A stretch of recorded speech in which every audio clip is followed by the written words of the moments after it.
सहना भवतु सहनौ भुनक्तु सह वीर्यं करवावहै तेजस्विनावधीतमस्तु मा विद्विषावहै। ओम शांति शांति शांति। नमः श्री शंकरानंद नमः Shri Shankaranand गुरुपादाम्बुजन्मने गुरुपादाम्बुजन्मने। सविलास महामोह सविलास महामोह ग्राहग्रासैक कर्मणे ग्राहग्रासैक कर्मणे।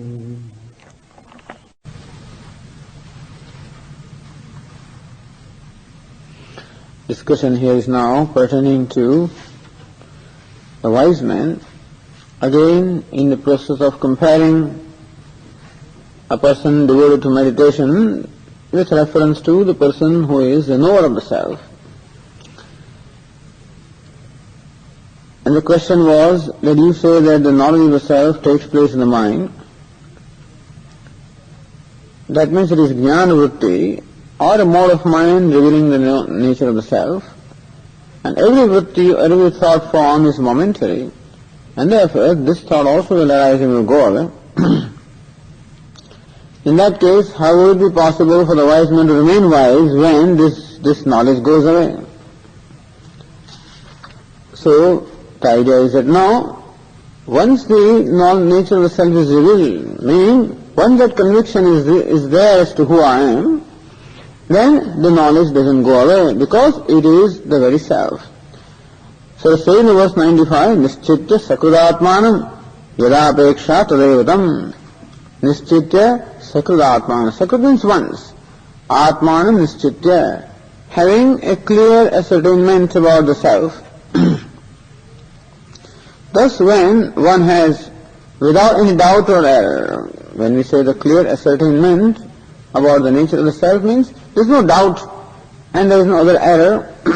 That is called the knowledge which is free from doubt or error. It's called prama. Prama means valid knowledge. It is not subject to improvement or correction. It is devoid of any doubts or vagueness. So when that clear, free from doubt and free from vagueness, when that knowledge of the self has taken place, it is not necessary to keep on remembering I am free or what it is, because that is the nature of the self, and therefore that being my nature, I own it up. Just as if I am tied with the ropes and suppose I am made free, then for a moment I declare I am free. And later on, since freedom is my own nature, there is no need for me to keep on remembering that I am free, because freedom is my nature. And similarly also, freedom being the nature of the self, there is no need to further keep on ascertaining that I am free, because once a clear ascertainment is there, then that is there. If there are doubts, then you have to work at them. If there is lack of clarity, you have to work. If there is what we call even error, habitual error, then also we have to do something. Meaning that we have to clear this knowledge of any vagueness, doubts and errors. But once that is done, then it is abiding knowledge. There is no other obstacle to that knowledge. Yada apeksha, whenever he has any need, tadeva, then itself, tam vaktum mantum dasadhyatum shaknoti.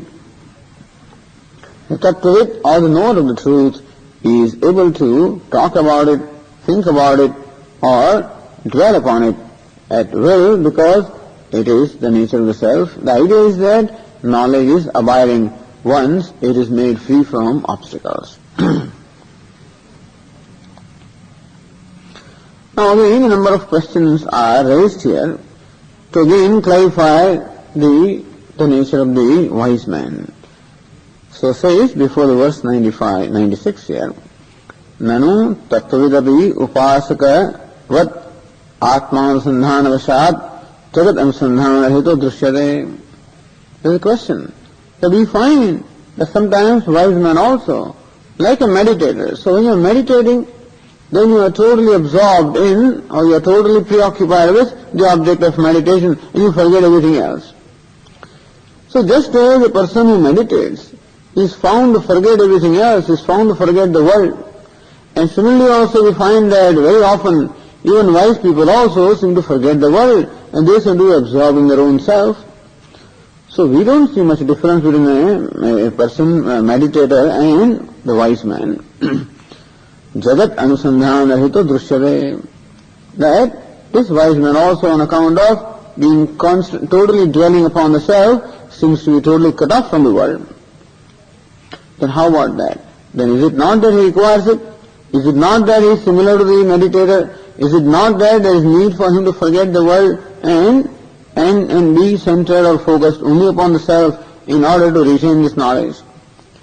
Saha anusandhana bhavaha dhyana prayuktaha na vedana prayuktaha. Then the author replies here that if you find that even a wise man, nor of the self also, seems to forget the world because he is just absorbed in himself, well, that is dhyana prayuktaha. So that is because of his past habit of perhaps dhyanam or meditation, therefore maybe he does it. Na vedana prayuktaha. But forgetting the world and being absorbed in oneself, as far as the wise man is concerned, there are no such division. We are talking of the knowledge of the self. Self is undivided. So even the division such as the self and non-self, or the world and I myself, even that division also is not there. Which means that as far as the wise man is concerned, even the world also is not apart from the self. Self is all inclusive. There is no need for him to withdraw his mind, because where will he withdraw from? Whatever is only his self, and therefore there is no question of his withdrawing the mind from something. So if you find someone doing that, fine, that is the process called dhyanam or meditation, and not jnanam or vedanam or knowledge. So even if a wise person does that, that's okay. But that is not the need for the knowledge, or that is not something that is motivated by knowledge. It is something that the person does for the reasons, or maybe the past habit, because that's how he has been habituated to do. So, sa anusandhana bhavaha, meaning forgetting this creation, or forgetting the world, forgetting his vyavahara, is dhyana prayuktaha. He should be included as dhyanam or meditation, na vedana prayuktaha, not brought about by vedanam or knowledge. This is said in verse 96.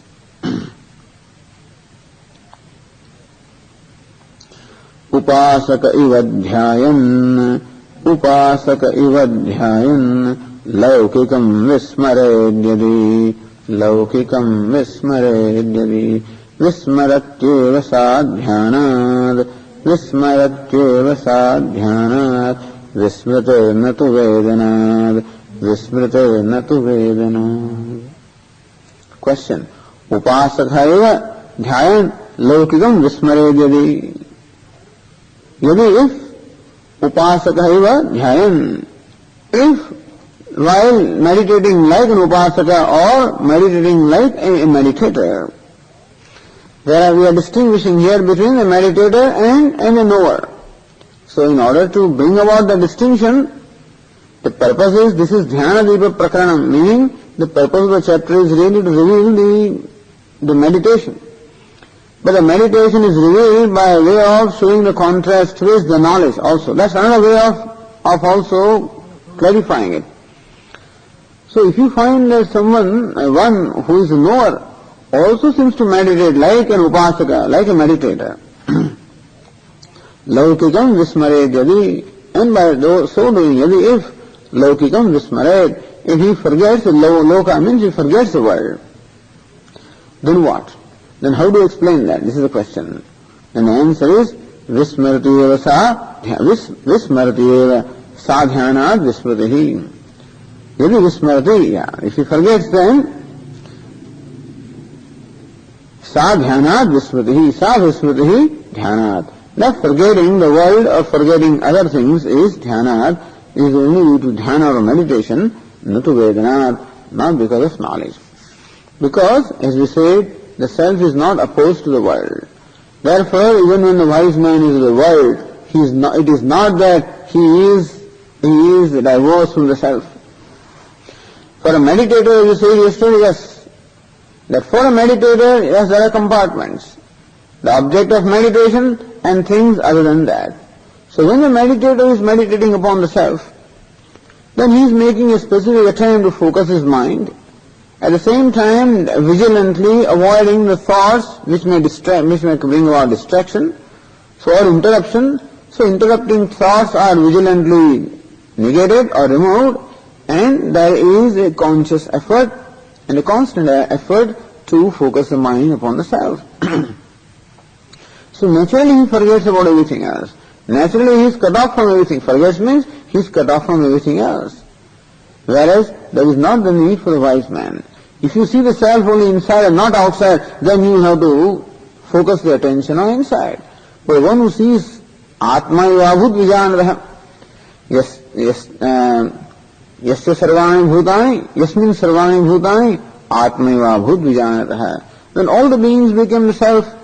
Then there is no question of looking for self in one place. And therefore, Natu Vedanat, that kind of a practice of withdrawing one's mind should be classified as dhyanam or meditation and not Vedanam. It is not due to knowledge. So now he comes to the real question. Nanu tattva vidapi mukti siddhave brahma dhyanam kartavyam. We say that tattva vidapi, even by a wise man also, mukti siddhave, in order to accomplish mukti or liberation, brahma dhyanam kartavyam. We say that a wise man also has to perform the meditation upon Brahma in order for liberation. Isn't that so? So is it not that even a wise man also should meditate upon Brahman in order for liberation, for the mukti? Iti ashankya, this is the question. That, is it not that even after gaining the knowledge that one has to meditate? So this is another opinion, and in Vedanta also there are certain schools which suggest that the mukti or the moksha is attained only when you create some very specific effect, that after gaining knowledge also you must keep on repeating knowledge in your mind, and by that repetition some apurva or some kind of a special effect is created. Some unseen result is created as a result of constantly repeating Aham Brahma. And then one gets liberated. So some people believe that liberation comes not merely by knowing that I am Brahma, but that once you know, then you keep on repeating that thought, and that repetition or dhyanam will create some unseen, some altogether a new effect, and it is that which will bring about liberation, and not merely knowledge that I am Brahma. This is what some people believe, and perhaps based on that, a question is asked here. That is it not that even a wise man also has to perform meditation upon Brahma in order to gain liberation? The answer is given. Jnana devatu kaivalyam prapyade yena muchyade. So this is a statement that is often quoted by the Vedantic teachers. Jnana devatu kaivalyam.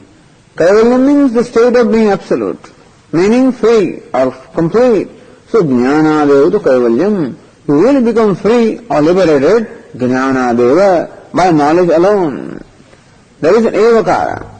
Only by knowledge that you become liberated. Meaning, there is nothing other than knowledge that can liberate you, and also secondly, that you do not need anything other than knowledge to liberate. So for liberation, jnana deva, merely knowledge, meaning nothing other than knowledge can bring liberation, and for liberation you do not require anything other than knowledge. Prapyade yena muchyade, and whoever gains the knowledge, he becomes liberated. Another statement says in the Shvetashvatara Upanishad, Tameva viditva atimrutyumeti nanyah panthaha vidyate ayanaya. Tam atmanam viditva mrutyum atyedi. Says the Upanishad, Tam atmanam viditva, knowing the self, mrutyum atyadi, one transgresses or crosses over the death. So samsara also can be called mrityu. Mrityu means death. So because there is constantly a fear of death, and there is also constantly a struggle moment to moment in order to become free from the death or become free from fear in order to gain that permanent security. And therefore, what we call samsara can also be called mrityu or death, and so Upanishad says, Tameva viditva, knowing that Atma alone, meaning that knowledge of Atma alone, enables one to cross the death.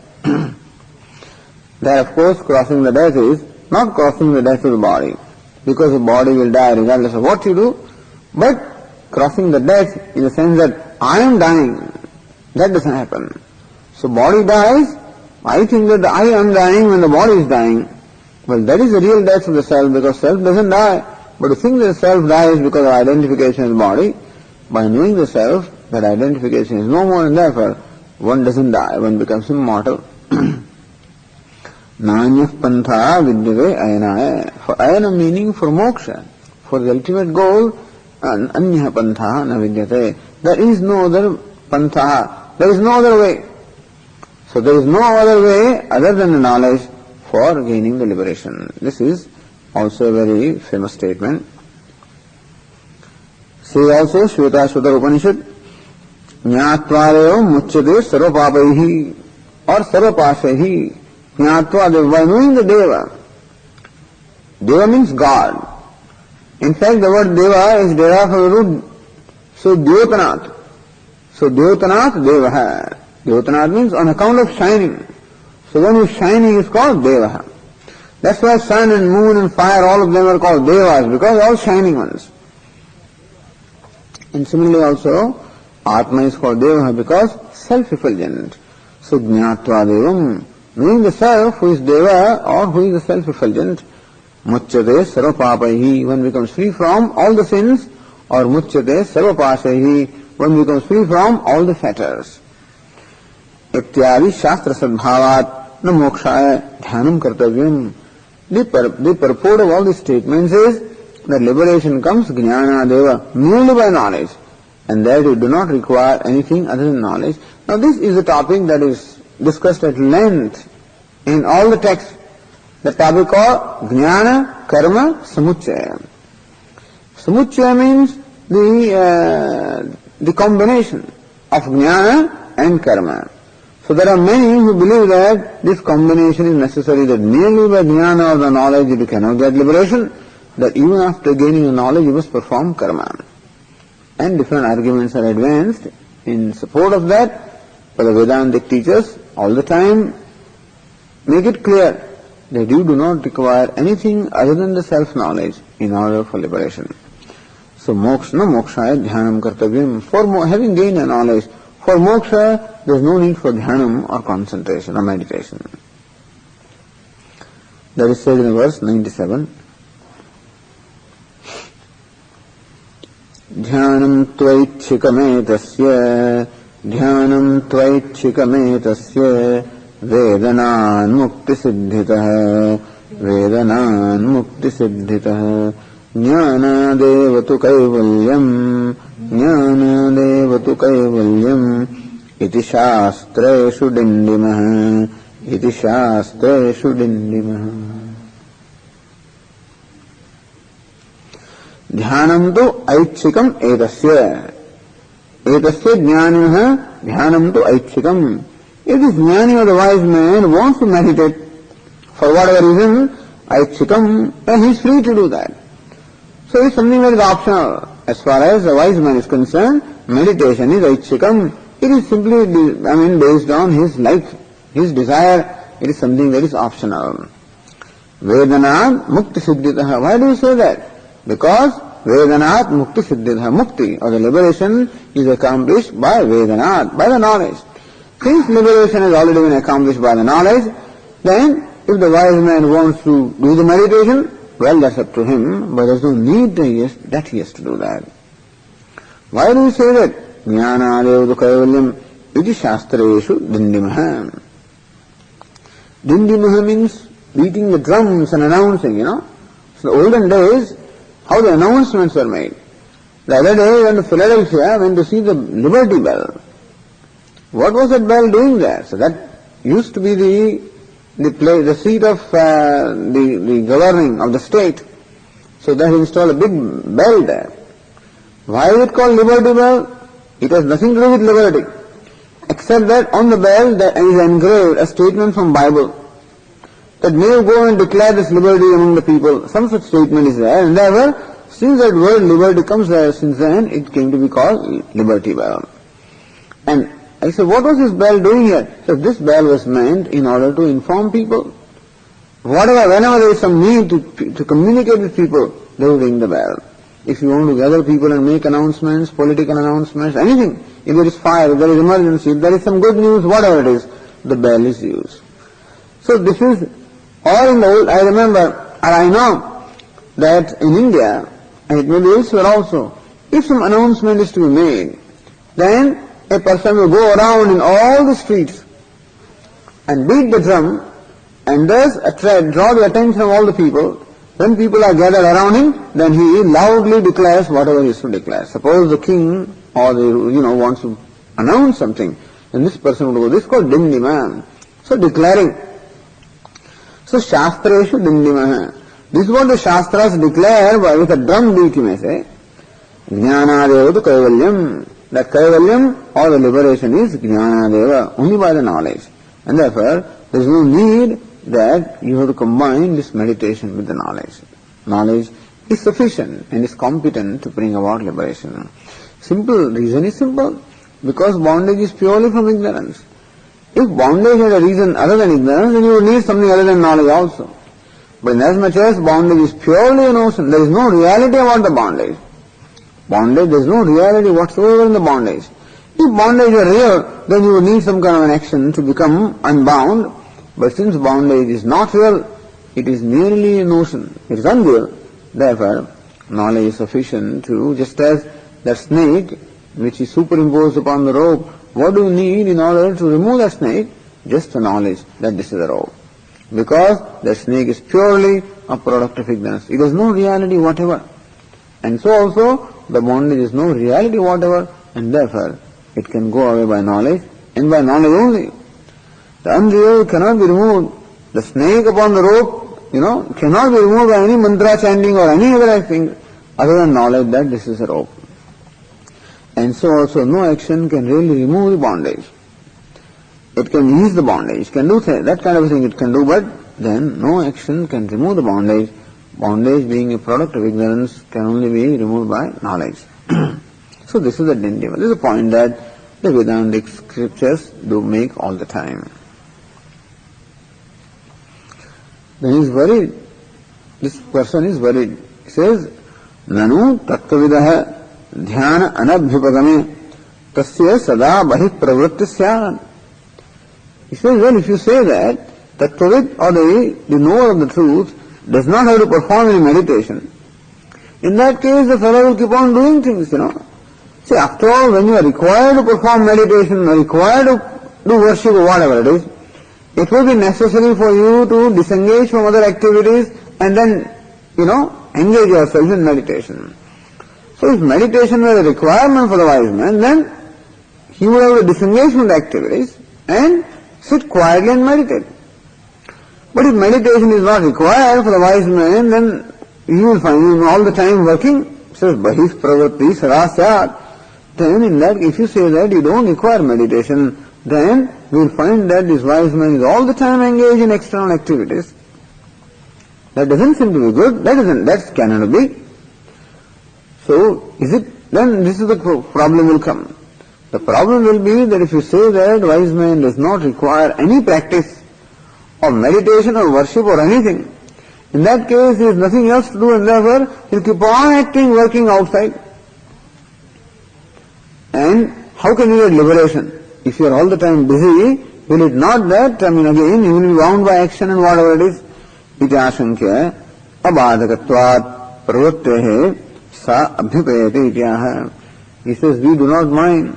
Even if the wise man chooses to keep on being active, that also is okay, because activity is not an obstacle to knowledge. As we said, action does not displace the knowledge. Knowledge is not opposed to action. Knowledge is only opposed to ignorance, not opposed to anything else. So knowledge is not opposed to action, knowledge is not opposed to world, knowledge is not opposed to anything. And therefore, suppose he keeps on working all the time, let it be. That doesn't matter at all, because that does not in any way affect his knowledge of prospects of liberation or anything, because knowledge, as you said, is not opposed to action. So that point is made in the verse 98. तत्त्वविद्यदि न ध्यायेत् तत्त्वविद्यदि न ध्यायेत् प्रवर्तेत तदा बहिः प्रवर्तेत तदा बहिः प्रवर्ततां सुखेनायम् प्रवर्ततां सुखेनायम् को बाधोऽस्य प्रवर्तने को बाधोऽस्य प्रवर्तने. The question, Tattvavid yadi na dhyayet. If the Tattvavid or a wise person does not perform any meditation, meaning he doesn't see the need for being quiet or being with himself,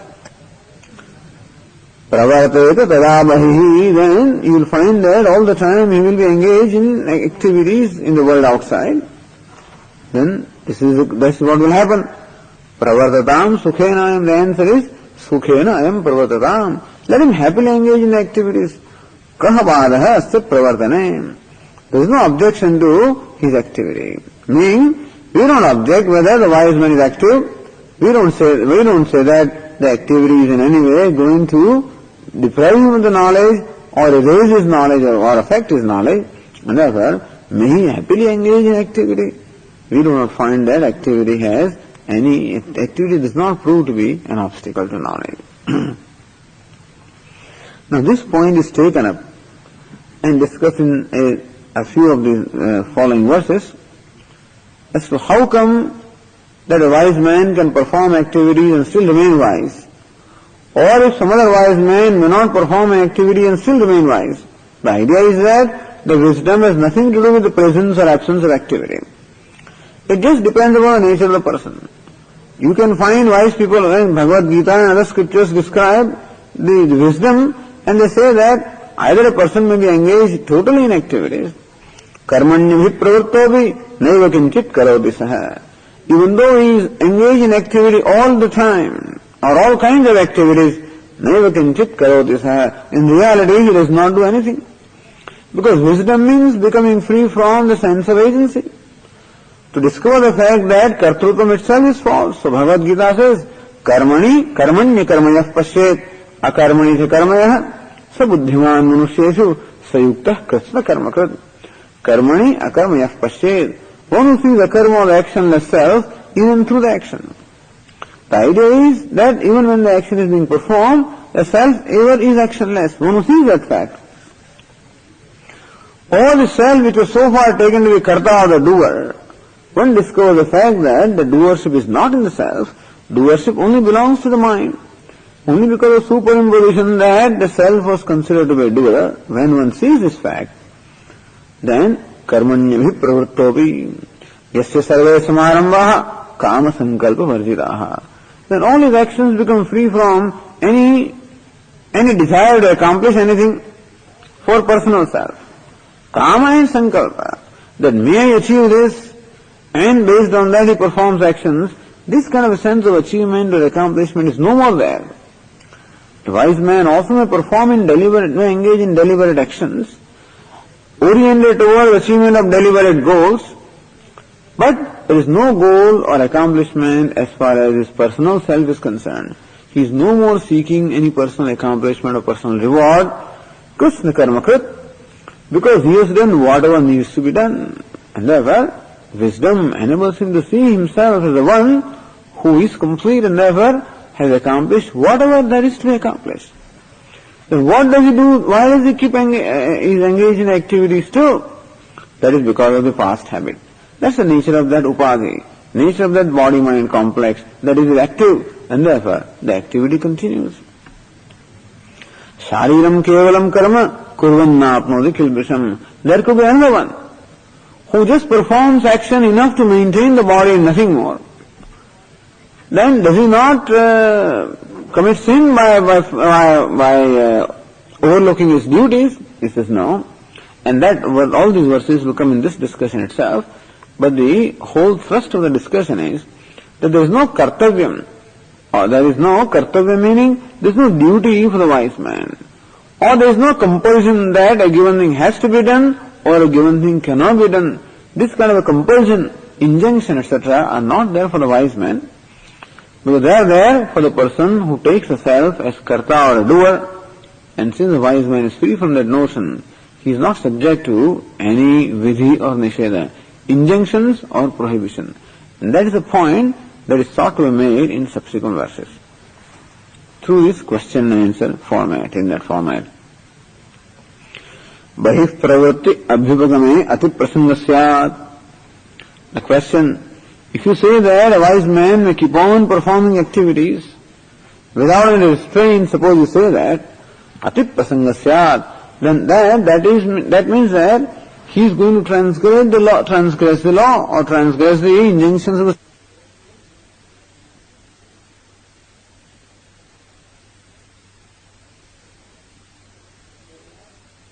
So what will happen? If you say that a wise man can do anything, maybe then he may do things which are not acceptable also, or which are perhaps not accepted as code of conduct. And suppose he does that, then what will happen? That means that he will commit sin. Prasangasya dirnirupyatvat na evamiti pariharati. He says, well, there is no occasion or prasanga for the wise man to do a given thing or not to do a given thing. And therefore, this question as to he will transgress something. So will he not transgress some order? If he keeps on performing in activities, will he not transgress an order? He says, no, there is no order, for him in that sense.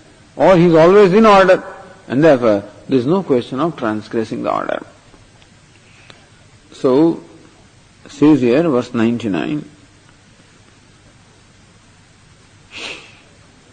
Ati prasanga iti chet, prasangam tavadiraya,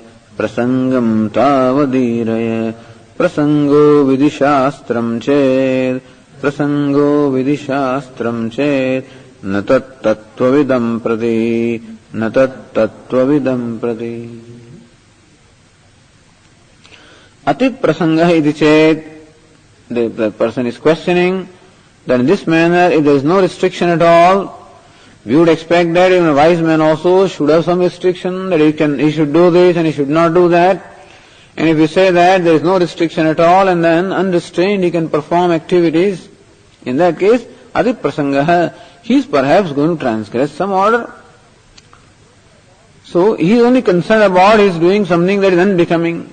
He is doing something that is improper. Okay, iti chedi, this is a question. Prasangam tavadiraya. Okay, please tell us, what is the problem that you see? What prasanga, what occasion do you see wherein he will transgress something? Na prasanga durnirupya.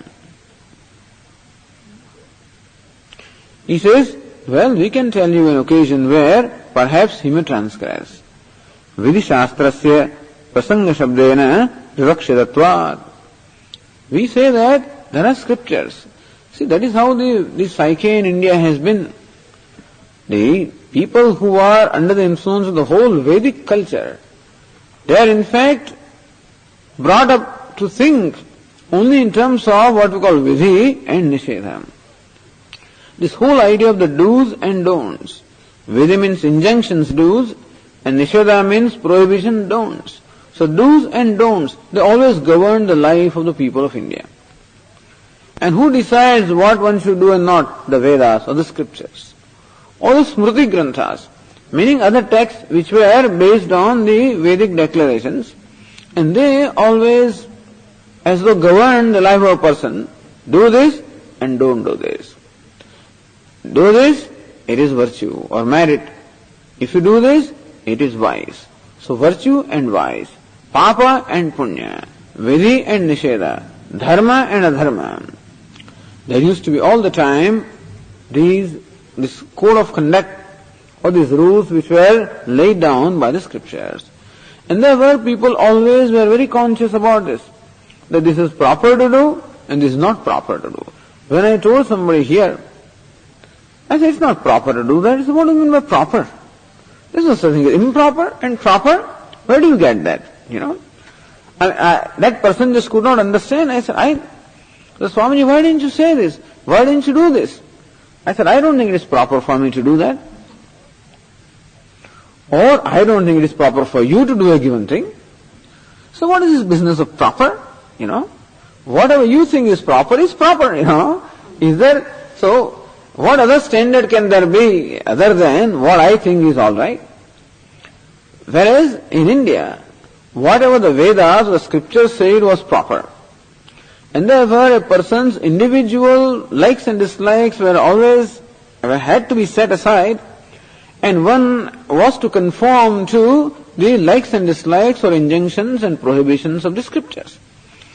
And in fact, this is one of the most important points.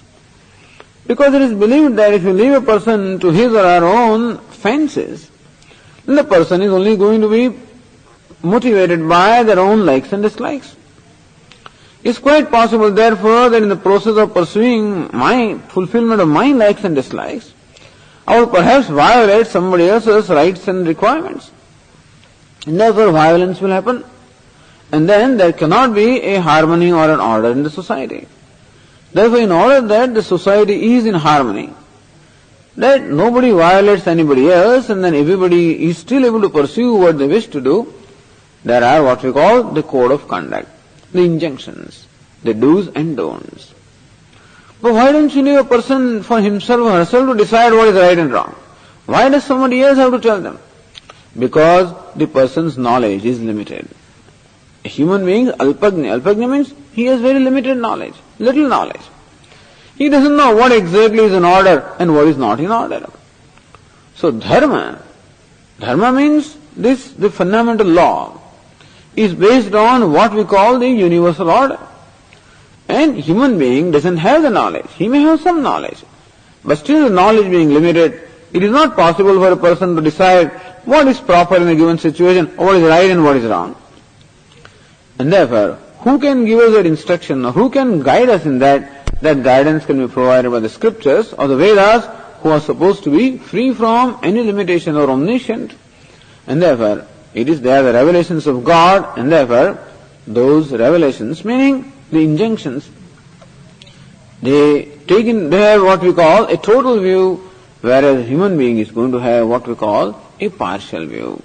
It is like this, that whenever a pilot wants to land his plane on an airport, then it is that man who is in the control tower, he tells him and he guides him exactly what to do.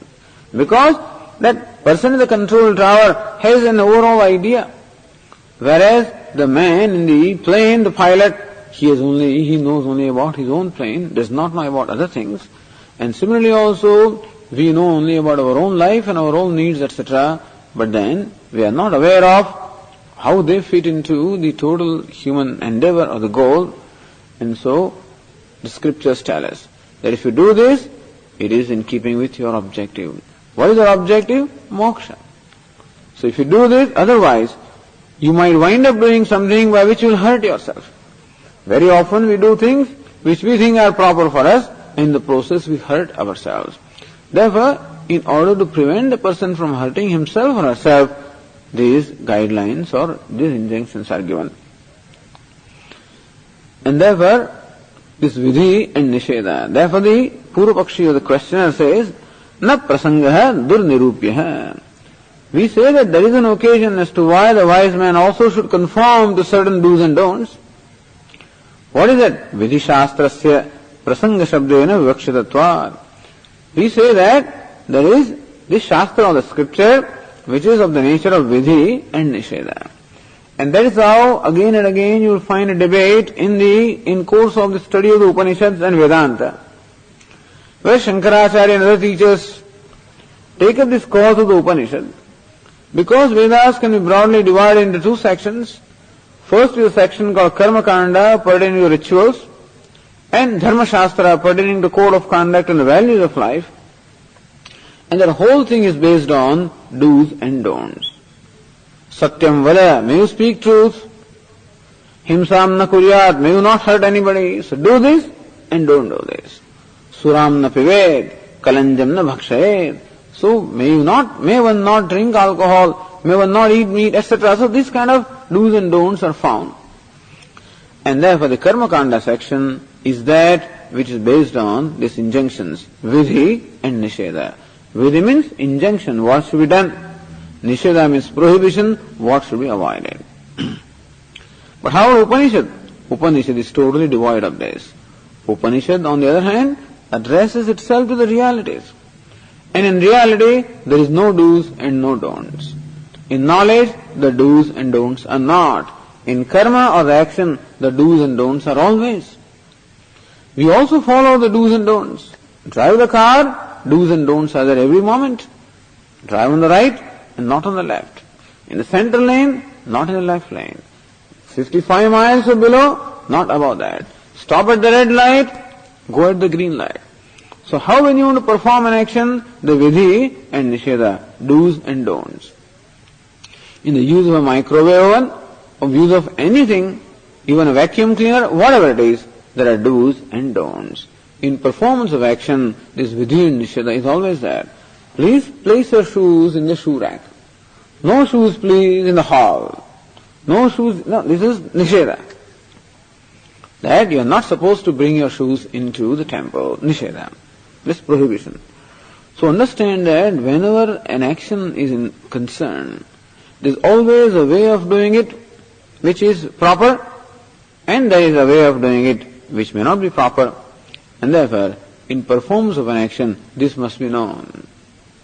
If we don't do it, we may wind up performing action in such a way that it either hurts others or it may ultimately hurt ourselves also. And therefore this whole Shastra, Karmakanda Shastra, ritualistic portion and the portion pertaining to the values of life, and all the other texts based on this, they are the Shastra of the nature of Vidhi and Nisheda. Upanishad, no Vidhi Nisheda, because Upanishad addresses itself, as I said, to the nature of reality. So, this question answer has to do with this. What we call the Purva Mimamsakas, or those people who are wedded to this philosophy, that karma or the action is a means for moksha. So Vedantins will say that jnana, the knowledge, is a means for moksha, whereas the Karmakandis will say that it is karma or the action which is a means for moksha. And why do they say that? Because they believe that you really have to, happiness is something to be achieved. And there is a place or there is a realm called heavens where you are totally happy, and to attain that you must actually you must do something. You must perform appropriate actions. So according to them, karma is the means for moksha. Whereas the Vedantins say that, no, the liberation is not something away from you, moksha is not something to be attained, moksha is something to be discovered, and you feel that you are bound only because of ignorance, and therefore it is knowledge alone that can bring you liberation. So this karma and jnana, there is always a constant clash between the two. Here the questioner says that there is a whole shastra of the scripture of the nature of vidhi and nisheda, and if you say that the wise man is not bound by any rules, that he has to perform meditation, that he doesn't have to do a given thing, if these rules and regulations are not there to restrain or organize the conduct of this wise man, then definitely today or tomorrow he is going to transgress something. What will he transgress? Transgress the code of conduct or the vidhi and nisheda, do's and don'ts of the scripture. If this is the question, if this is what you have to say, then the answer is na tasya ajnana vishayatvena tattvavid vishayatva abhava. It says no, even the do's and don'ts of the scriptures are not meant for the wise man. Tasya ajnani vishayatvena. All these injunctions and prohibitions are meant for ignorant person. Na tattvavid vishayatva bhavat. Vidhi and nisheda are not meant for the wise person, they are only meant for the ignorant person. In fact, otherwise person. Ignorant is one thing who doesn't know anything. Wise is the one who knows everything. Otherwise is the one who knows things the other way, So, otherwise, therefore we would say that all these injunctions are meant for otherwise people. In deep sleep I don't know anything, no injunctions at all. And for a person who is enlightened, also no need for injunction. One is not available for injunction, other does not need injunction. The only one who is available and needs injunction is the otherwise person, who takes the body as a self, etc. And therefore, that's the answer given here. prasango vidishastram chet. If you say that the occasion that he will transgress something is because of the vidishastra or the scriptures talking about vidhi and nisheda, na tat tattva vidam prati, we say that even the shastra or the scripture also is not meant for, or they do not address, or they do not have in their scope the wise man. It is only meant for the ignorant person. Vidhi shastra vidopalakshanam nisheda shastrasyapi. So vidhi and nisheda shastra is meant for ignorant person. How is it so? Vidhi shastrasya avidvishayatvam eva darshayati. The verse 100 shows how this vidhi nisheda shastra, or that scripture of the nature of injunction and prohibition, is only meant for ignorant person. How is it? It's said in the verse 100.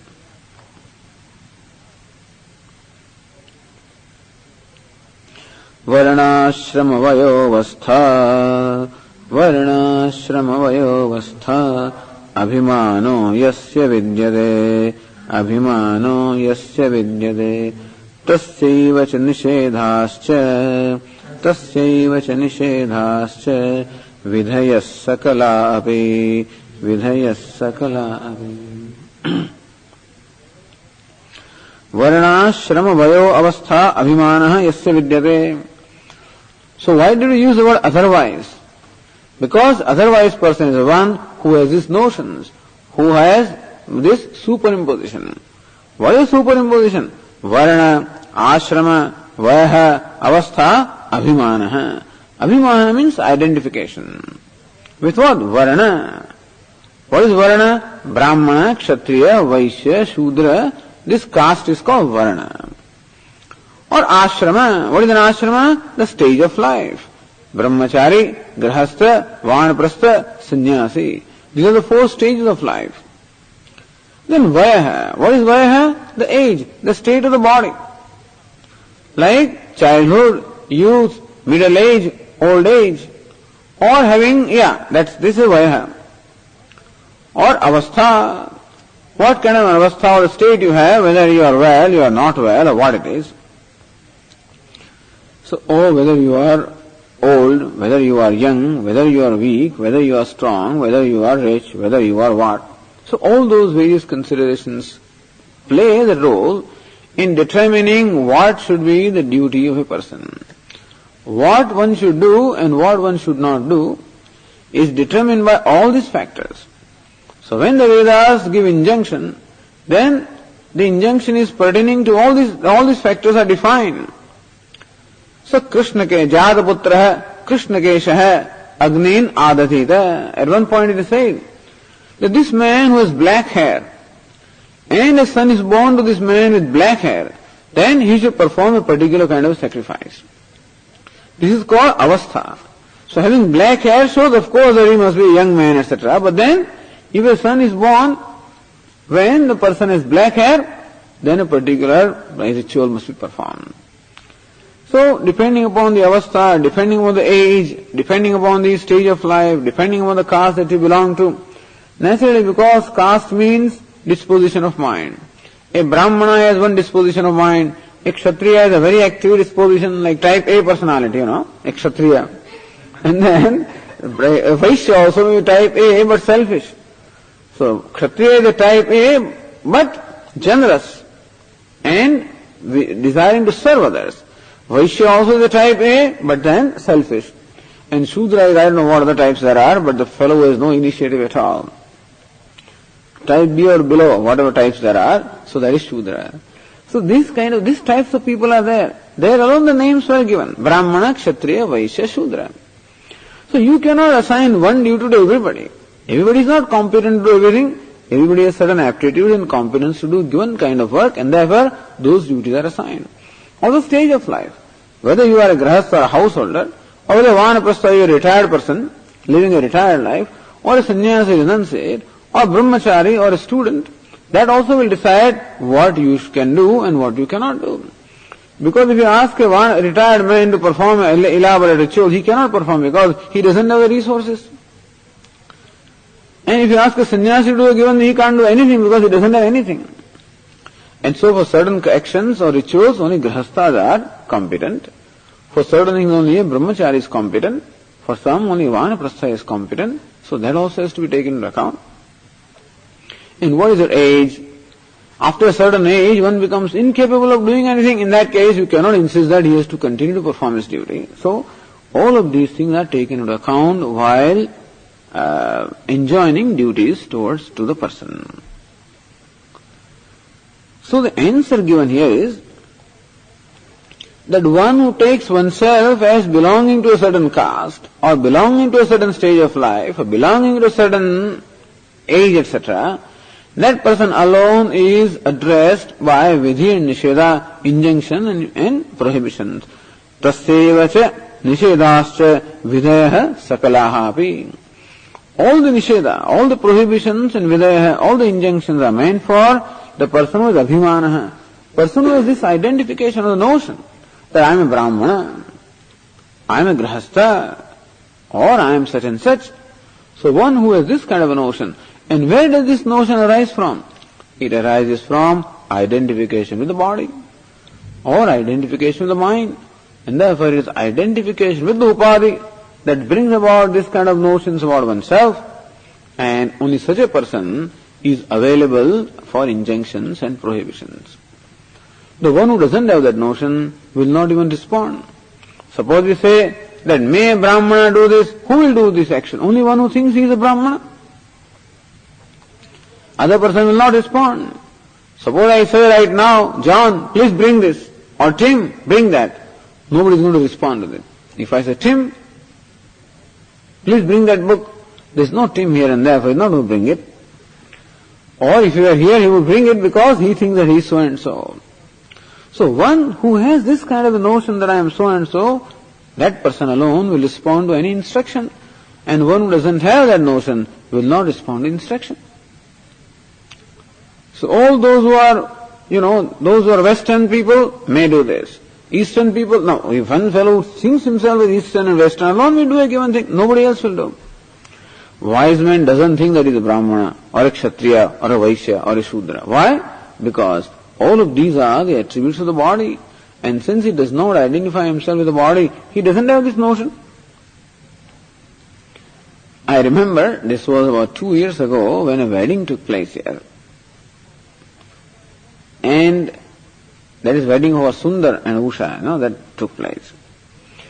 And there is one custom that before the wedding, the friends, of this bride, they get together with the bride and then decorate her. So they color her hand and palms and then perhaps ornamentation, all kinds of things are done, and then there's some party and fun and all this goes on. It is a function, a particular kind of function is performed. Usually only women are present there. So Swamiji happened to go there. Then those people said, Swamiji, this is only for women, this is not for men. He says, well, I am not a man, And so the one who has this kind of an identification that I am a man or a woman, of course, for that, the vidhi nishedas are there. But when that identification is not there, so that I am so and so is the notion that arises on account of identification of the body or the mind. And one who doesn't have the identification will not think that it is meant for him. That this instruction is meant for me, that it will not occur to him because he doesn't think of himself or herself in that sense. So it is said here, tasyevacha nishedascha vidaya sakalaha api. Only the one who has this kind of abhimanam or identification or notion about the self, for that person alone, the vidhi and nishedas are. Otherwise, the Vedas, the scriptures keep on giving injunctions. But who will follow the injunction? Only the one who has that abhimanam. So abhimana, identification or notion is extremely important. If you don't have notion, you don't think this is my duty. For example, somebody may say that will somebody volunteer? Who will volunteer? Only one who feels that it is, I should do this. If that kind of urge is there, then there is a volunteer, otherwise there is no volunteer. Or, suppose you are walking along and you find something fallen there on the road or on the street, then if it's garbage or whatever, then you may pick it up. If you feel that, that is your duty, otherwise you may not feel. It's not my job, it's somebody else's job. As I said, that when you take the car to the gas station, and then you fill the gas, and then that attendant says that the oil is low, so it doesn't matter. He doesn't think that it is his duty that the oil should be filled up. In that case, it doesn't get filled up. It is duty of such and such. Tom has to do that. If that is so, then naturally the other person will not respond. Well, the point that is being made here is that who will respond to a given situation? Or who will respond to an injunction? Only the person who has that sense of duty, or who has that notion that it is my job, it is my duty, I should be doing it. And when that is not there, person does not respond at all. So therefore, we find that many injunctions and prohibitions are not responded by certain people because they do not think that they are meant for them. They are meant for someone else, they think. So wise man knows that all these injunctions and prohibitions are meant for someone else, not for me. And therefore, he is not bound by them, and therefore his behavior or the conduct doesn't have to be in the framework of the injunctions and prohibitions which are there, which are meant for the people who need them. And since he has grown out of them, there is no need for them. Okay, it says here, that's what is said in the verse, next verse. Nanu tattvavidopi dehadharitvena varnashramad abhimanitvam asti. But even the wise man also has a body. And when he has body, then naturally he will have identification of the body also. He will also think that he is a Brahmana or whatever it is, or a sannyasi or something like that. Is it not? Then, answer is given in the verse 101. Varnashramaadayo dehe mayaya parikalpitaha natmano bodharupasya ityevam tasya vinischayah iti evam tasya vinischayah. This is a vinischayah, this is nischayah, this is ascertained knowledge. What is it? Varnashramadaya dehe mayaya parikalpitaha. Varnashramadaya, such things as caste and the stage of life and all these are maya dehe. All of these things belong to the body. Maya parikalpitaha, and they are superimposed upon the Atma only by Maya. So the Varna, Ashrama, all of these things belong to the body. Even upon body also they are superimposed. But you can say that the body grows old and the body has different avasthas, but then all of them belong to the body. Maya parikalpitaha, but they are superimposed upon the self only due to Maya or ignorance. Na Atmanaha bodharupasya, they belong to the body. Na Atmanaha, they do not belong to the Atma. And what is the nature of Atma? Bodharupasya, the self which is of the nature of bodha, or the knowledge. For that there is no varna, no ashrama, no age, because it is devoid of the limitations of time and space or objectivity. Iti evam tasya vinischayah, meaning the one who knows the self as the one, as that which is devoid of the limitations of time and space and everything else, would not impose these attributes of the body upon the self. This is his nischaya. His conviction, firm conviction is that I am the self who is the nature of knowledge. And all this varna, ashrama, all of these belong to the body. He no more superimposes them upon the self, and therefore he no more identifies himself as Brahmana, etc. That's the reason why he is not within the framework of this vidhi and nishedha. Okay. Om Purnamadah Purnamidam Purnat Purnamudachyate Purnasya Purnamadaya Purnameva Vasishyate. Om Shanti Shanti Shanti. Shankaram Shankaracharyam Keshavam Vadarayanam Sutra Bhashya Krutau Vande Bhagavantau Punah Punah Ishvaro Gururatmedi मूर्तिभेदविभागिने व्योमवद्व्याप्तदेहाय दक्षिणामूर्तये नमः। ॐ शान्ति शान्ति शान्तिः। हरिः ॐ श्रीगुरुभ्यो नमः। हरिः ॐ।